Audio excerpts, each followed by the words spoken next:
उनको स्टे नहीं मिला। यही कहा गया, आप सदन में आ सकती हैं लेकिन बोलेंगी नहीं। अब आप समझ सकते हैं कि बड़ा फेमस जस्टिस कृष्णा अय्यर का ऑब्जर्वेशन था।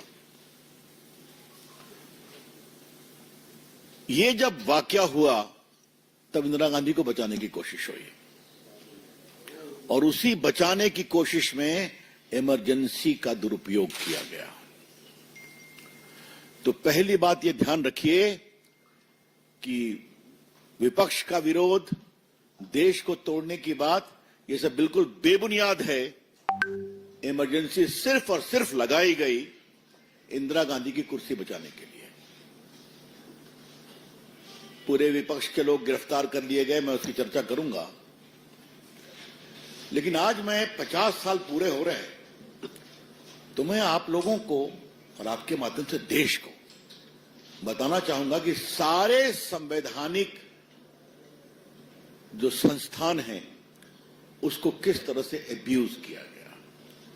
Today is the time to recall as to how while imposing emergency all the signposts of democracy, the institutions were brutalized by the then Congress government headed by Indira Gandhi. आपको मालूम है कि emergency लगाने का जो प्रस्ताव था उस पर कैबिनेट की सहमति नहीं थी। रात के अंधेरे में फखरुद्दीन अली अहमद तत्काल राष्ट्रपति से दबाव देकर साइन कराया गया और सुबह 6 बजे पोस्ट फैक्टो अप्रूवल के लिए कैबिनेट की मीटिंग बुलाई गई। उसके बाद सभी नेताओं की गिरफ्तारी हुई, आरएसएस पर बैन लगा। क्या जेपी, क्या मोरारजी भाई, क्या अटल जी, क्या अडवाणी जी, जॉर्ज फर्नांडिस तो संघर्ष कर रहे थे, मधु दंडवते, ये सभी गिरफ्तार हुए। मित्रों, जेल में जो तांडव हुआ है उसकी कहानी बहुत आई है। मैं कुछ उदाहरण आपको देना चाहता हूं। जेपी को गिरफ्तार करके रखा गया था हरियाणा में एक गेस्ट हाउस में। तो जेपी सुबह में जलपान कर रहे थे तो देखे सामने मोरारजी भाई टहल रहे हैं, उनको ऊपर रखा गया था। जेपी ने कहा मुझे उनसे मिलने दो। कहा आप नहीं मिल सकते। कहा ऐसा करो हम लोग को साथ नाश्ता करें दो। कहा आप नहीं कर सकते। ऐसा करो हम दोनों जलपान करेंगे तो हम लोग के बीच में बैठ जाना। कहा नो। आप समझ सकते हैं कि जेपी मीसा में बंद है, हमें मोरारजी भाई यहां मिल नहीं सकते। अटल जी, अडवाणी जी बेंगलोर जेल में गिरफ्तार हुए। मित्रों, जिस तरह से जेल में अत्याचार किया गया उस पर कई पत्रकारों ने किताबें लिखी हैं। विशेष रूप से मैं कूमी कपूर की किताब का उल्लेख करना चाहूंगा जो दिल्ली में खुराफात हुई। और उस समय दिल्ली में एक एसडीएम होते थे नवीन चावला, जिनको पुरस्कार में बाद में चीफ इलेक्शन कमिश्नर बनाया गया। उनको निर्देश था कि सबों को टिन के शेड वाले सेल में रखो ताकि गर्मी से परेशान हो और टूटे। यही देश भर में चला। बिहार में थोड़ी हालत बेटर थी क्योंकि हम लोग पहले से संघर्ष कर रहे थे, तो थोड़ा उन्होंने देखा था, हम लोग की बहुत पिटाई हुई थी। मित्रों, मानवता को शर्मसार करने वाली इतनी घटनाएं हुई। राष्ट्रीय स्वयंसेवक संघ के स्वयंसेवकों के नाखून नोचे गए। ये बात मैं पूरी जीवनी से कह रहा हूं। नसबंदी दिल्ली में जो हुई, आप सभी पत्रकार पढ़े होंगे। तेरे को पेंशन चाहिए, नसबंदी का कैंडिडेट ला। तेरे को प्रमोशन चाहिए, नसबंदी का कैंडिडेट ला। पूरे देश में अब आप समझ सकते हैं कि जिसकी शादी भी नहीं हुई है उसको भी जबरदस्ती नसबंदी, क्योंकि सीएम को भी था कि जितना नसबंदी का सर्टिफिकेट दोगे संजय गांधी की नजरों में उतना ऊपर जाओगे। तो ये मैंने आपको बताया ह्यूमन डिग्निटी के खिलाफ क्या हमला। अब मैं आता हूं प्रेस के खिलाफ। दिल्ली में जो बहादुर शाह जफर मार्ग है ना, यहां पर सभी अखबारों के कार्यालय है, टाइम्स ऑफ इंडिया है, इंडियन एक्सप्रेस है, बाकी है। इन सबों की बिजली काट दी गई थी 24 के रात में, ताकि अखबार नहीं निकले। और ये हाल था, लोग पूछ रहे हैं कि कुछ नहीं छपेगा। कई अखबारों ने अपना ब्लैंक संपादकीय लिखा। आपको मालूम है कुलदीप नायर की गिरफ्तारी हो गई थी मीसा में। बड़े संपादक थे, बंद कर दिए गए। जेपी के पक्ष में लिखते थे। बाकी कई बड़े पत्रकार, मैं क्या नाम लूं, एस निहाल सिंह हो या बाकी हो, इन सबों ने कहा we will not write our editorials. इतना अत्याचार किया गया। और आज जो लोग मीडिया पर हमला करने की बात करते हैं, बिका हुआ मीडिया है, उसमें इमरजेंसी में देखें, उनका एक चीफ सेंसर ऑफिसर था, बिना उसके अप्रूवल के कोई समाचार नहीं छपेगा। और संजय गांधी की देश भर में यात्रा सबसे इंपॉर्टेंट न्यूज बनेगा। ये बात शाह कमीशन की रिपोर्ट में सब आई है। और बाकी तारीफ करने वाले तो लोग थे ही।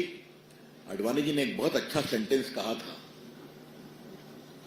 सम journalist when they were called to bend they prefer to crawl.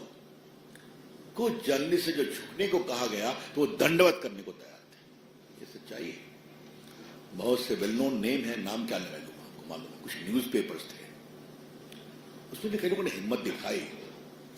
मुझे याद है कि छात्र संघर्ष नाम का एक हम लोग अंडरग्राउंड पेपर निकालते थे, उसको डिस्ट्रीब्यूट करने का मुझे सौभाग्य मिला था। अंडरग्राउंड में काफी एक्टिव था। आपको मालूम है जेपी की किडनी खराब हो गई थी। वो मुंबई के जसलोक अस्पताल में थे, 26वें फ्लोर पर। तो कहा गया इनको थोड़ा धूप चाहिए। मना कर दिया गया। धूप में बैठेंगे तो नीचे मुंबई की जनता देखेगी तो उनको वेव करेगी।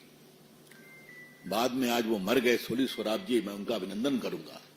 उनका I am going to move the Bombay high court. तब उनको 1 घंटा बैठने की अनुमति दी गई। उनकी किडनी खराब हो गई थी। जब वो मरने वाले थे तो उनको छोड़ा गया। हम अंडरग्राउंड रेजिस्टेंस को देख रहे थे। आज कई चीजें बड़ी भावुकता से याद आ रही हैं। तो पटना से जो परिचित है उनको याद होगा, पटना में दरभंगा हाउस में हम लोग का एमए का क्लास चलता था। हम लोग तो सब लोग भागे हुए थे, क्या क्लास वास करना, गिरफ्तारी, सब पढ़ाई लिखाई सब तो अपनी जगह थी। तो हमने कहा जेपी को वहां एक बहुत फेमस काली का मंदिर है, तो जेपी को दर्शन के लिए बुलाएंगे, क्योंकि कांग्रेसियों ने कहा था जेपी पागल हो गए। तो जेपी आए, देख करके पूरी स्टूडेंट दौड़ पड़े, तो उन्हें पुजारी को गिरफ्तार कर लिया जिसने उनको माला पहनाया था। और बाद में जो किया सो किया ही आपको मालूम है। तो क्या नसबंदी, क्या नेताओं के साथ अत्याचार, क्या संघ के स्वयंसेवकों के साथ अत्याचार, क्या मीडिया के साथ अत्याचार।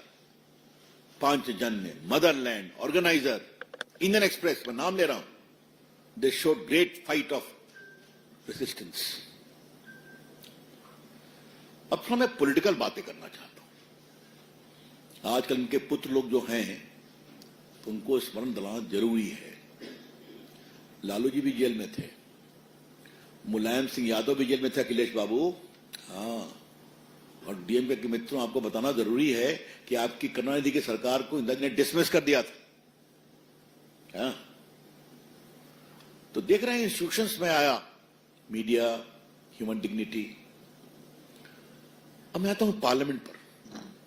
पार्लियामेंट की अवधि को 5 साल से बढ़ा के 6 साल कर दिया गया। और जब अपोजिशन के लोग जेल में थे तब संविधान का 42वां संशोधन पारित किया गया। और संजय बाबू की जो सेक्युलरिज्म की बात होती है ना, उसी समय लाया गया था, और सोशलिज्म प्रियम्बल में। तो सेक्युलरिज्म की बात करने वालों को मालूम है ना चाहिए कि विपक्षी जब जेल में थे तो ये सोशलिज्म और सेक्युलरिज्म, पीएम के खिलाफ कोई केस नहीं होगा। और रिट्रोस्पेक्टिव तरीके से रिप्रेजेंटेशन ऑफ पीपुल एक्ट को बदल दिया गया ताकि पीएम के इलेक्शन को चाय नहीं हो सकता है। जब सुप्रीम कोर्ट में मामला आया तो सुप्रीम कोर्ट ने कहा कि अब चूंकि ये अमेंडमेंट है तो वी कैनॉट इंटरफेयर। तो संसद के साथ जो बदसलूकी की गई, 5 साल का 6 साल विपक्ष जेल में, मनमानी तरीके से कानून बन रहा है और संविधान को तोड़ा मरोड़ा जा रहा है। What I am saying, all the shades of democracy were murdered during emergency. सारे संवैधानिक संस्थाओं की हत्या की गई उस समय। जरा मैं जुडिशरी पर बोलना चाहता हूं। I am very proud of the high courts of India, जिन्होंने हिम्मत दिखाई कि नहीं, गलत तरीके से गिरफ्तार किया गया है तो हम इंटरफेयर करेंगे। हम लोग को तो इमरजेंसी के पहले ही बंद किया गया था। मैं एडवाइजरी बोर्ड में कमर में रस्सा लगा के गया था पटना हाई कोर्ट में। जज साहब से कहा मैं बहस करूंगा, मैं तैयारी करके गया था। और उसकी एक बहुत रोचक कहानी है कि जजेस ने देखा मेरे पिताजी का नाम, तो उनको फोन किया कि आपका बेटा आया था, अच्छा बहस किया था। तो कहा आप छोड़ रहे हैं कि नहीं? कहा हम पूरी कोशिश कर रहे हैं। और नेक्स्ट डे मुझे 2 साल के लिए कंफर्म कर दिया एडवाइजरी बोर्ड में। बाद में रिट में हम लोग छूटे। इन फैसलों के खिलाफ भारत सरकार सुप्रीम कोर्ट में गई। एडीएम जबलपुर वर्सेस शुक्ला ये केस है। और जब बहस हो रही थी तो वहां पर जजेस ने उस समय के अटॉर्नी जनरल नीरंडे से पूछा कि mister attorney general, if A detainee is killed inside the prison, does he have any relief during emergency और नॉट? मिस्टर एजी, अगर किसी डिटेन्यू को मार दिया गया जेल में तो उसको कोई राहत मिल सकती है? उनका no milord, all the avenues are closed. और आज मैं बहुत पीड़ा से कहना चाहता हूं कि सुप्रीम कोर्ट ने उनके इस आर्गुमेंट को सही माना कि उम्मीद करते हैं। It was a day of great Shem for the judiciary of India when they buckled before the atrocious government imposing emergency. एक जज ने हिम्मत दिखाई थी, डिसेंट दिया कि नहीं, इमरजेंसी में भी मौलिक अधिकार, व्यक्तिगत अधिकार का सम्मान होगा, उसका अतिक्रमण होगा तो हम इंटरफेयर करेंगे। उस बहादुर जज का नाम था HR खन्ना, और उनको इन्होंने सुपरसीड कर दिया। सिर्फ 40 दिन के लिए वो चीफ जस्टिस बनते, सिर्फ 40 दिन के लिए। लेकिन ये इतनी बेशर्म सरकार थी कि उनको सुपरसीड कर दिया, क्योंकि उन्होंने नागरिक के अधिकारों की बात की थी। मुझे भी याद है, न्यूयॉर्क टाइम्स ने उन पर एक संपादकीय लिखा था, brave Indians, if democracy returns to India, please hang the portrait of this powerful जज इन द सुप्रीम कोर्ट। उसको हमने कई जगह बांटा था फोटो कॉपी। आज उनकी तस्वीर कोर्ट नंबर 2 में लगी हुई है। 3-4 जजेस को सुपरसीड किया गया। ये क्या बात करेंगे? जुडिशरी के खिलाफ बेशर्मी, संपादक पत्रकारिता के कॉम्प्रोमाइज करने के लिए दबाव, विपक्षियों को जेल में बंद करना और गलत तरीके से इमरजेंसी लगाना, इंदिरा गांधी की कुर्सी बचाने के लिए। तो इसलिए आज 50 साल हो गए, तो पार्टी को ऐसा लगा कि देश को बताना चाहिए कि इमरजेंसी में क्या क्या हुआ है। और आपसे मैं ऐसा आग्रह नहीं करता, लेकिन आज विनम्रता से आग्रह करूंगा कि इस विषय को रखना चाहिए। मैं इमरजेंसी के अंडरग्राउंड में प्रधानमंत्री की भूमिका की तारीफ करूंगा। सरदार के रूप में जितना अंडरग्राउंड को उन्होंने गुजरात से लेकर उत्तर भारत को जो संगठित किया था, वो कमाल था। और कई बार तो ऐसा हुआ कि पुलिस वाले उनको खोजते आए हैं, वो सामने से चले जा रहे हैं। कहा नरेंद्र मोदी कहां रहते हैं जानते हो? कहा मुझे तो पता नहीं है।